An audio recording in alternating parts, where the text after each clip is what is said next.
जाने माने पत्रकार हैं। देवकी जी, स्वागत आपका। तो अब उत्तर प्रदेश की सरकार ने ये पहल की है कि हम घुसपैठियों के खिलाफ एक वृहद बड़ा अभियान चलाएंगे और जो ऐसे आइडेंटिफाइड किए जाएंगे उनको पकड़कर हम डिटेंशन सेंटर में लाएंगे। 24 घंटे से अधिक हो गया, कोई ये प्रक्रिया अमल में लाई गई, कोई ऐसे प्रकरण आए, और आप इस पूरी कार्रवाई को, ऑपरेशंस को किस तरह से देखते हैं?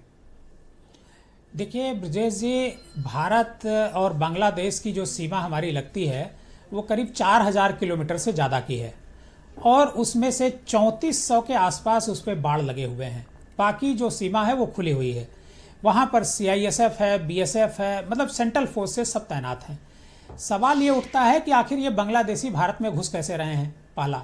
दूसरा, जो मुख्यमंत्री जी ने जो फैसला लिया है कि हम डिटेंशन सेंटर बनाएंगे और बांग्लादेशियों की तलाश करेंगे और उनको डिटेंशन सेंटर में रखेंगे, ये अच्छी बात है, रखना चाहिए, बिल्कुल उनको उनकी तलाश होना चाहिए। कोई भी एक विदेशी भारत की धरती पर नहीं होना चाहिए जो अवैध तरीके से भारत में आया हो।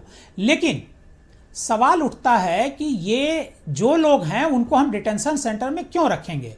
अभी अमेरिका ने बेड़ियों में लगा करके भारत के लोगों को भेजा जो अवैध तरीके से अमेरिका में घुसपैठ किए थे, तो हम बांग्लादेशियों को बाहर कर दें। अभी कुछ दिन पहले जो राज्यसभा मेंबर हैं बीजेपी के और एक्स DGP हैं उत्तर प्रदेश के, ब्रिजलाल जी, उन्होंने एक वीडियो बनाया था अपने घर के सामने का, जिसमें वो चार महिला और पुरुष थे जो हाथ में झाड़ू लिए हुए थे और उनके बारे में वो बता रहे थे कि ये बांग्लादेशी हैं। मतलब पूरे शहर की सफाई व्यवस्था बांग्लादेशियों के हाथ में है। ये क्या किसी विपक्ष ने तो रखा नहीं है? नगर निगम पर किसका कब्जा है? नगर निगम में किसकी सरकार है? बीजेपी की सरकार है। तो बीजेपी की सरकार में अगर उनको काम दिया जाएगा तो मुझे लगता नहीं है कि आज एक बार काम दिया जाए और दूसरी बार उनको हटा करके डिटेंशन सेंटर में रखा जाए। डिटेंशन सेंटर सरकारी खर्चे पर चलता है। डिटेंशन सेंटर की जो व्यवस्था है सिर्फ कश्मीर में है, और जब कश्मीर में विवाद हुआ था तब मनमोहन सिंह ने उसको बनाया था, और उसके बाद आसाम में है। बाकी पूरे देश में कहीं भी डिटेंशन सेंटर शायद मेरी जानकारी में नहीं है। लेकिन जो भारत और जो बांग्लादेश की जो नागरिकता को लेकर के एक डिस्प्यूट है कि जो बांग्लादेशी भारत में आ जाते हैं उन्हें किस तरीके से वापस भेजा जाए, इसको लेकर के जो नियम है हमारा वो भी काफी शिथिल है और स्पष्ट नहीं है कि किस तरीके से आइडेंटिफाई किया जाए कि ये व्यक्ति बांग्लादेशी है। क्योंकि जो भी व्यक्ति आता है यहाँ पर भारत में घुसता है, रहता है, उसको आधार कार्ड बन जाता है। अब जब आधार कार्ड बन गया, हम उसको बांग्लादेशी कैसे साबित कर सकते हैं? ये एक बड़ा सवाल। दूसरी बात, जितने जैसे रोहित कह रहे थे कि भाई हम अपने फोर फादर्स का बता सकते हैं, दादा परदादा, हमारी रूट्स हैं, हमारी जड़ें हम बता सकते हैं, जो अवैध रूप से आया होगा वो कैसे बताएगा? वही पकड़ा जाएगा? नहीं, बात बिल्कुल सही है, बिल्कुल सही है। लेकिन सवाल ये उठता है कि जो बांग्लादेशी बांग्लादेश से भारत में आए, और बांग्लादेश की जो सीमा है, अगर हम लखनऊ को बेस मान करके चलते हैं तो करीब 2000 किलोमीटर से ज्यादा दूरी है। 2000 किलोमीटर की दूरी उन्होंने कैसे तय कर ली? क्या रास्ते में कोई पुलिस नहीं पड़ी? क्या वो आसमान? ये वैलिड पॉइंट है कि पहले बंगाल पार किए होंगे, फिर झारखंड, फिर बिहार, तब उत्तर प्रदेश आए, फिर उत्तर प्रदेश आए। तो अभी बिहार में SIR हो रहा था, बिहार में SIR हो रहा था। बिहार में SIR किस मुद्दे पर हो रहा था? संजय चौधरी का नगर निगम यहाँ उनको तनख्वाह पे भी रखे हुए, फंडिंग भी कर रहा है।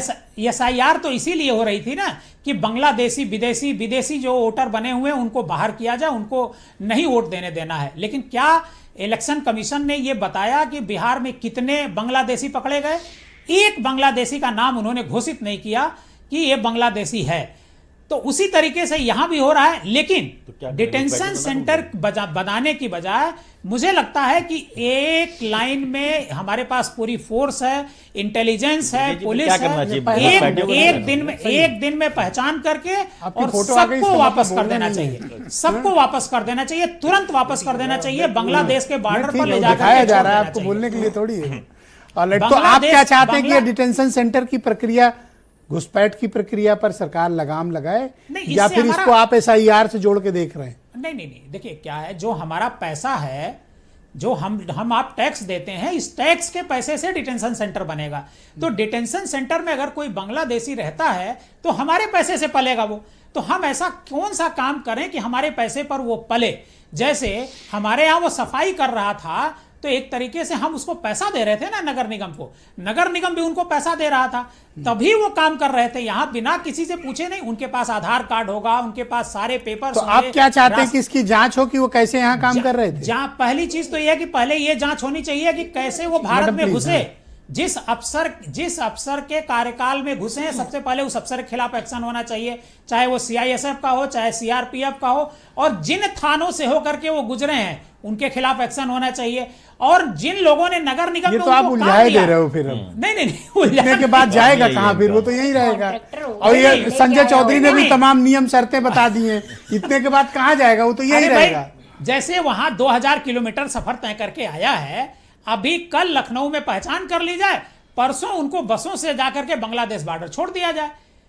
भाई सीधा सवाल यह है कि आपने जितने पॉइंट रेज किए हैं, मैं इस सारे मुद्दे संजय चौधरी की तरफ फॉरवर्ड करता हूं। पहचान सबसे बड़ा मुद्दा है। जैसे ही ये पहचान हो जाती है कि ये बांग्लादेशी है, सारे इनके बिंदुओं का जवाब दीजिए, तुरंत उसको बाहर कर दिया जाना चाहिए। मेरा यही मानना है। अब संजय चौधरी बोलेंगे, बोलिए। देखिए, देवकी जी पे मुझे लगता है राहुल गांधी का थोड़ा थोड़ा असर आ गया है। अब